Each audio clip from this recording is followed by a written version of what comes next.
Have you ever wondered why things like vaccine mandates or a tax on sugary drinks get so heated? Well, it all boils down to this fundamental clash, your personal right to choose versus the health and safety of everyone else. Today, we're going to unpack the ethics at the very heart of that conflict.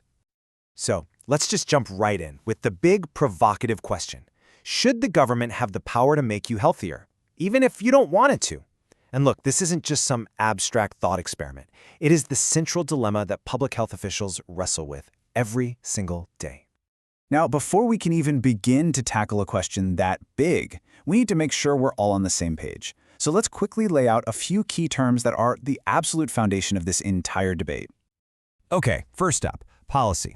Really, these are just the rules. They're the principles and actions a government or any big organization puts in place to get something done. You know, things like smoking bans or laws that say you have to wear a seatbelt. Next, we have ethics. This is basically our moral compass. It's the framework we use to judge those policies we just talked about. It's our system for deciding if a rule is fundamentally right or wrong, good or bad. And finally, public health. This is the goal. This is what all those policies are trying to achieve. It's not about treating one sick person, but about creating the conditions where an entire society can be healthy through a collective, organized effort. And what happens when you smash these three ideas together, policy, ethics, and public health? You inevitably slam right into that central conflict, the needs of the community clashing with the rights of the individual. What do you do when a policy that's designed to protect everyone steps on your personal freedom? So how in the world do we start to navigate this? Well, public health ethics pulls from two major branches of philosophy to try and find a way forward. Let's start with moral philosophy, which gets right down to the nitty-gritty of whether an action itself is right or wrong. And this leads us to a huge question. When we're looking at a health policy, what's more important? Is it the final outcome, how many lives are saved, or is it the action itself and whether it respects people's rights along the way? This one question really splits moral philosophy into two big camps. On one side, you've got the consequentialists. They're all about the results. For them, the ends can absolutely justify the means. But on the other side, you have the non-consequentialists. They argue that some actions are just plain right or wrong, no matter what good comes from them. Let's dig into the consequentialist view for a second.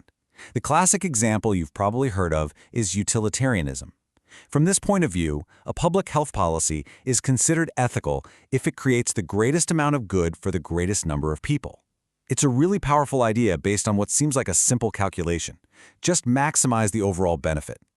But the non-consequentialists have a lot to say about that.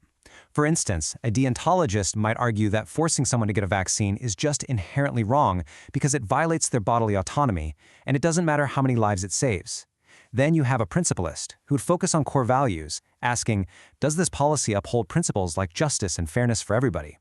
And a virtue ethicist kind of flips the script and looks at the decision maker, asking, what would a truly compassionate, wise, and courageous leader do in this situation? Okay, so that brings us to the second big philosophical lens that public health ethics uses, political philosophy. And this is where the debate moves out of the abstract and into a very practical and often very heated question. What is the proper role of the government in our personal lives? And wouldn't you know it, here we see another major tension. On one side, there's liberalism, which really champions individual liberty and your right to make your own choices. And on the other, you have communitarianism, which puts the emphasis on our responsibilities to each other, arguing that the well-being of the whole community is what's most important.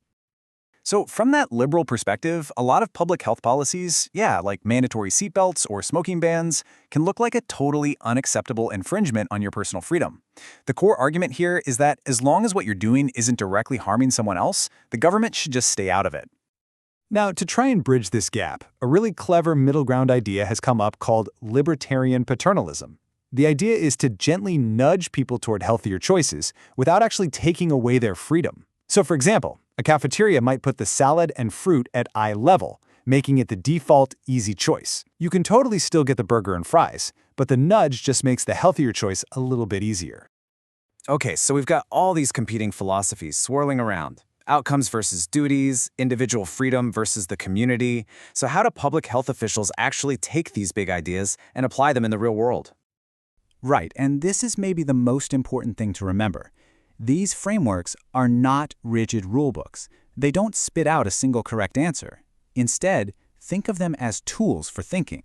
They give us the language and the logic we need to justify our decisions and to seriously debate the very real ethical concerns that different people have.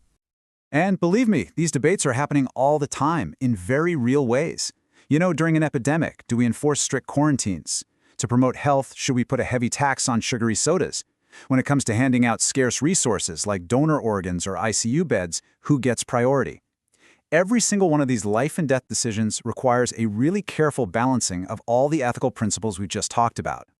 So we've kind of come full circle, but now you have this new toolkit for understanding these incredibly complex issues. The next time a public health crisis hits, and it will, you'll see these exact tensions play out on the world stage. Will the focus be on the outcome, or on the morality of the action, on individual liberty, or on the good of the entire community?